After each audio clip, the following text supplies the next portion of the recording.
नमस्कार दोस्तों, स्वागत है आपका इन्फॉर्मेशन सेंटर पर। आज मैं आपको बताऊंगी रेलवे कर्मचारियों के लिए प्रतिनियुक्ति डेपुटेशन के सामान्य नियम।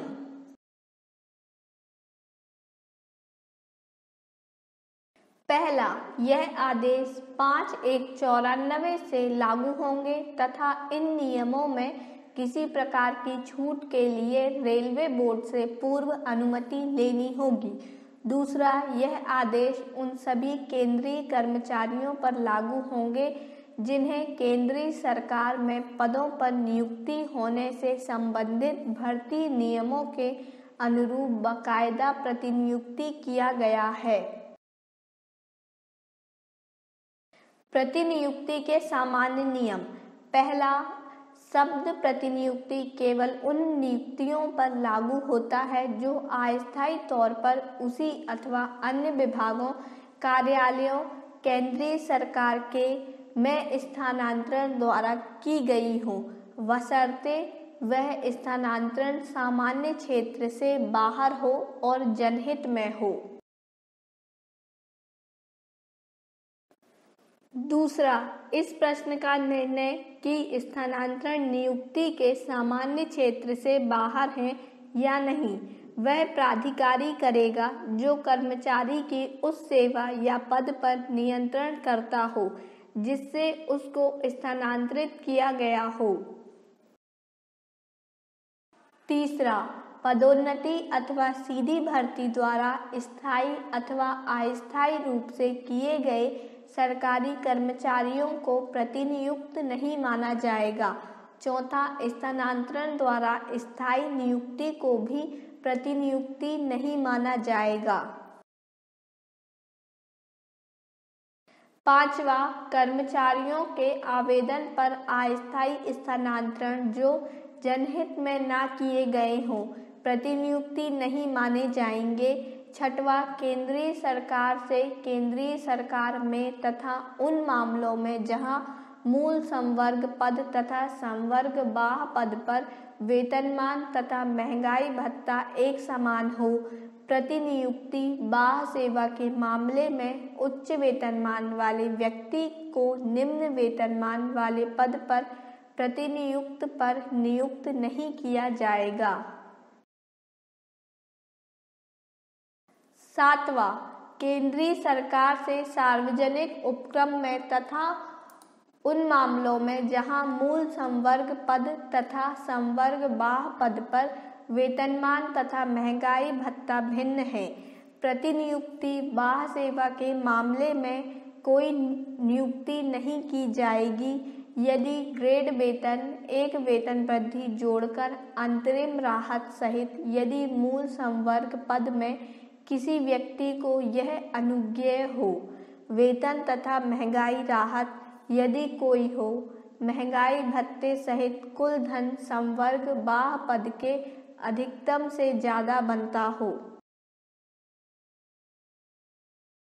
निम्नलिखित मामलों में प्रतिनियुक्ति के नियम नहीं लागू होगा।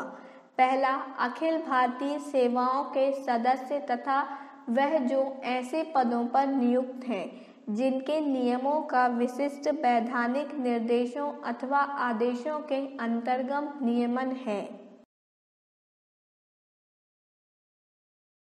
दूसरा, केंद्रीय सचिवालय में प्रतिनियुक्त अधिकारी जैसे अवर सचिव, उप सचिव, निदेशक, संयुक्त सचिव, अतिरिक्त सचिव, सचिव आदि जिनके लिए समय समय पर जारी अलग आदेश लागू होंगे। तीसरा, भारत से बाहर पदों पर प्रतिनियुक्ति तथा चौथा, विशिष्ट कोटि के पदों पर विशेष वर्ग के कर्मचारियों की नियुक्तियों जैसे मंत्रियों के निजी कर्मचारियों की नियुक्ति आदि उस सीमा तक जिस सीमा तक इन आदेशों के प्रावधानों का उन आदेशों के प्रावधानों से अंतर है। पांचवा, मानी गई प्रतिनियुक्ति के स्वरूप की नियुक्तियों अथवा इस विशिष्ट शर्त सहित की कोई प्रतिनियुक्ति ड्यूटी भत्ता नहीं मिलेगा। सेवा की अत्यावश्यकता के कारण किए गए संवर्ग बाह्य पदों के स्थानांतरण, उदाहरण स्वरूप किसी सरकारी कार्यालय, संगठन अथवा उसके किसी हिस्से के सार्वजनिक क्षेत्र के उपक्रम स्वायत्त निकाय में बदले जाने अथवा इसके विपरीत परिवर्तन की स्थिति में आंतरिक व्यवस्थाएं, तथा दूसरा अन्य संवर्ग में समान पद पर नियुक्तियां। प्रतिनियुक्ति पर विकल्प का प्रयोग। पहला, प्रतिनियुक्ति बाह्य सेवा में नियुक्ति कर्मचारी प्रतिनियुक्ति के पद के वेतनमान में वेतन ले या अपने मूल काडर में मूल वेतन, वैयक्तिक वेतन तथा प्रतिनियुक्ति ड्यूटी भत्ता ले।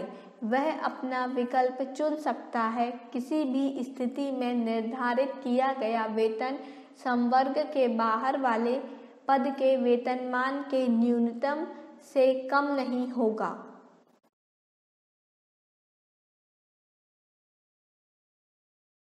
दूसरा, संवर्ग से बाहर वाले पद को ग्रहण करने के 1 माह के भीतर नए संगठन के प्राधिकारी को कर्मचारी से विकल्प ले लेना चाहिए। तीसरा, एक बार दिया गया विकल्प अंतिम होगा, तथापि निम्नलिखित परिस्थितियों में कर्मचारी अपना विकल्प बदल सकता है।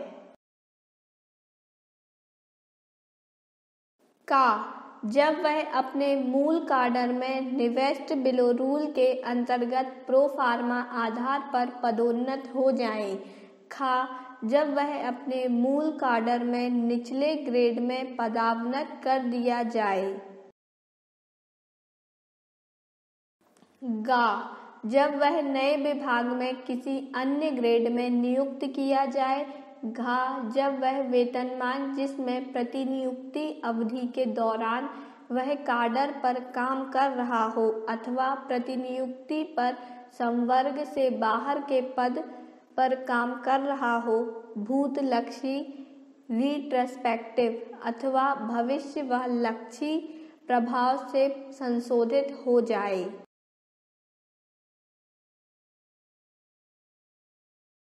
प्रतिनियुक्ति पर वेतन निर्धारण। पहला, यदि कर्मचारी प्रतिनियुक्ति के बाद संवर्ग बाह्य पद से संबंधित वेतनमान में वेतन पाने का चुनाव करे तो उसका वेतन उसके उस वेतन को ध्यान में रखकर सामान्य नियमों के अधीन निर्धारित किया जाना चाहिए जो वह नियमित रूप से नियुक्त होकर अपने कैडर पद पर प्राप्त कर रहा था। दूसरा, यदि कर्मचारी को एक संवर्ग बाह्य पद से दूसरे संवर्ग बाह्य पद पर नियुक्त किया जाएगा और वह अपना वेतन संवर्ग बाह्य पद के वेतनमान में लेने का चुनाव करे तो दूसरे या बाद के संवर्ग बाह्य पद पर उसका वेतन केवल संवर्ग पद के वेतन के संदर्भ में निर्धारित किया जाएगा। तीसरा, यदि दूसरे अथवा बाद के संवर्ग बाह्य पद का वेतनमान पिछले या पहले संवर्ग बाह्य पद के वेतनमान से उच्चतर है तो वेतन निर्धारण संवर्ग पद के वेतन को ध्यान में रखकर किया जाएगा और यदि यह वेतन उस वेतन से कम हो जो वह पहले संवर्ग बाह्य पद पर ले रहा था तो इन वेतनों का अंतर उसे वैयक्तिक वेतन के रूप में प्राप्त करने की अनुमति दी जानी चाहिए और निजी वेतन अगली वेतन वृद्धियों में आमेलित किया जाएगा बशर्ते कि कर्मचारी ने इन दोनों अवसरों पर संवर्ग बाह्य पद के वेतनमान में अपना वेतन पाने का चुनाव किया हो। चौथा, यदि प्रतिनियुक्ति अवधि के दौरान कर्मचारी का मूल वेतन उस पद के वेतनमान के अधिकतम अथवा पद के निर्धारण वेतन से बढ़ जाए जिसका कारण उसके मूल काडर में नेक्स्ट बिलो रूल के आधार पर अथवा अन्यथा भूतलक्षी पदोन्नति आदि हो सकता है, तो उसकी प्रतिनियुक्ति की अधिकतम अवधि 6 मास तक सीमित कर देनी चाहिए और उसे इस अवधि में अपने विभाग को लौटा दिया जाना चाहिए। 5वां, किसी ऐसे कर्मचारी की प्रतिनियुक्ति एसजे संवर्ग बाह्य पद पर नहीं की जाएगी जिसका वेतन प्रस्तावित प्रतिनियुक्ति के समय संवर्ग बाह्य पद के वेतनमान के अधिकतम अथवा स्थिर वेतन से अधिक बनता हो। प्रतिनियुक्ति ड्यूटी भत्ता। पहला, प्रतिनियुक्ति ड्यूटी भत्ते की आधिकारिक दरें इस प्रकार से होंगी का यदि स्थानांतरण उसी स्टेशन पर हो तो कर्मचारी के मूल वेतन का 5% और अधिकतम 2000 रुपये मासिक। खा अन्य सभी मामलों में कर्मचारी के मूल वेतन का 10% और अधिकतम 4000 रुपये मासिक।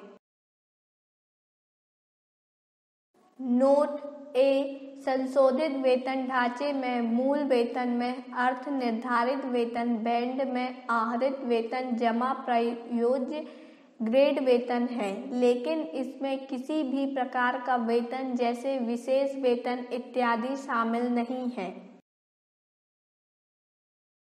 बी, मूल वेतन और प्रतिनियुक्ति भत्ता वेतन बैंड 4 के अधिकतम वेतन 67,000 रुपये और 10,000 रुपये तक अधिकतम ग्रेड वेतन से अधिक नहीं होनी चाहिए।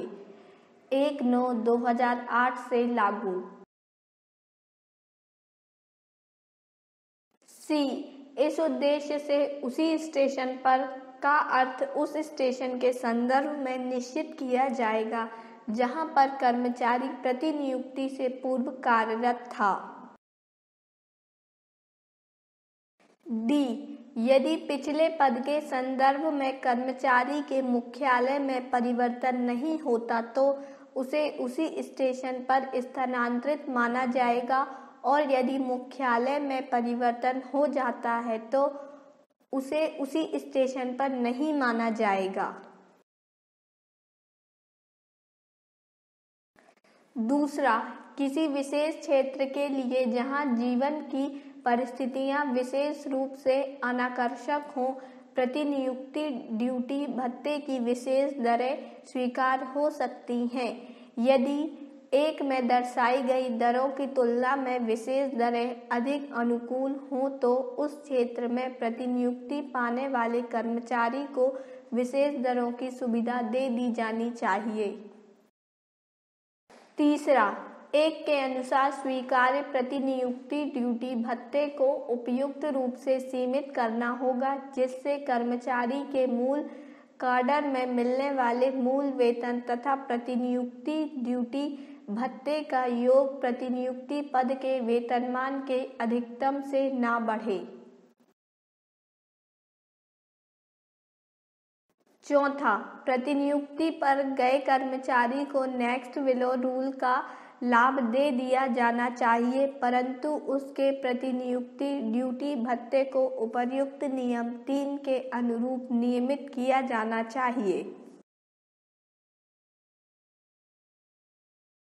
पांचवा, जब कभी प्रतिनियुक्ति की अवधि 5वें वर्ष के लिए अथवा भर्ती नियमों में उल्लिखित अवधि की सीमा से आगे दूसरे वर्ष के लिए बढ़ाई जाए तो ऐसा करते समय यह स्पष्ट कर दिया जाए कि अधिकारी किसी प्रतिनियुक्ति ड्यूटी भत्ते का हकदार नहीं होगा। छठवा, यदि सक्षम प्राधिकारी की स्वीकृति से कोई कर्मचारी एक मंत्रालय विभाग संस्था में एक पद से अपने मूल काडर में लौटे बिना उसी अथवा मंत्रालय विभाग संस्था के किसी अन्य पद पर नियुक्त होता है और यदि उसका संवर्ग बाह्य पद पहले संवर्ग बाह्य पद वाले स्टेशन पर ही है तो प्रतिनियुक्ति ड्यूटी भत्ते की दर अपरिवर्तित रहेगी। सातवां, जब प्रतिनियुक्ति पर लेने वाला प्राधिकारी कर्मचारी को पद में कोई परिवर्तन किए बिना एक स्टेशन से दूसरे स्टेशन पर स्थानांतरित कर देता है तो प्रतिनियुक्ति भत्ते की दर नहीं रहेगी जो मूल तैनाती के समय दी गई थी।